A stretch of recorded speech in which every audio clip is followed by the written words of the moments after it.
സങ്കീർത്തനങ്ങൾ 51.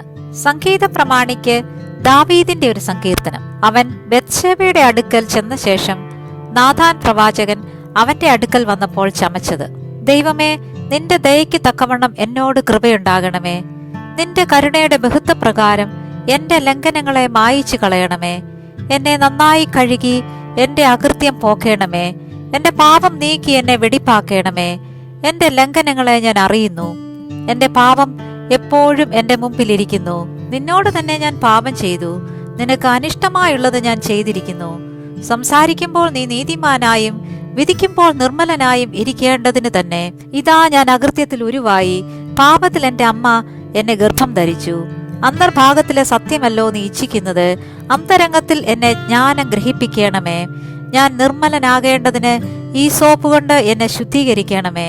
ഞാൻ ഹിമത്തേക്കാൾ വെളുക്കേണ്ടതിന് എന്നെ കഴുകണമേ. സന്തോഷവും ആനന്ദവും എന്നെ കേൾക്കുമാറാകട്ടെ. നീ ഒടിച്ച അസ്ഥികൾ ഉല്ലസിക്കട്ടെ. എന്റെ പാപങ്ങളെ കാണാതെ വണ്ണം നിന്റെ മുഖം മറയ്ക്കണമേ. എന്റെ അകൃത്യങ്ങളെ ഒക്കെയും മായിച്ചു കളയണമേ.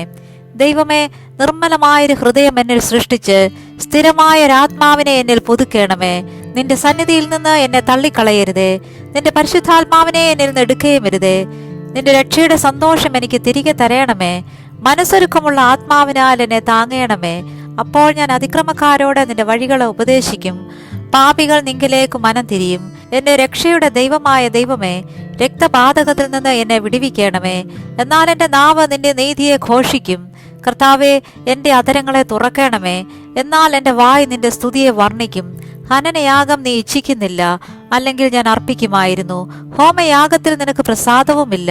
ദൈവത്തിന്റെ ഹനനയാഗങ്ങൾ തകർന്നിരിക്കുന്ന മനസ്സ്, തകർന്നും നുറുങ്ങിയും ഇരിക്കുന്ന ഹൃദയത്തെ ദൈവമേ, നീ നിരസിക്കയില്ല. നിന്റെ പ്രസാദപ്രകാരം സിയോനോട് നന്മ ചെയ്യണമേ. യെരൂശലേമിന്റെ മതിലുകളെ പണിയണമേ. അപ്പോൾ നീ നീതിയാഗങ്ങളിലും ഹോമയാഗങ്ങളിലും സർവാംഗ ഹോമങ്ങളിലും പ്രസാദിക്കും. അപ്പോൾ നിന്റെ യാഗപീഠത്തിന്മേൽ കാളകളെ അർപ്പിക്കും.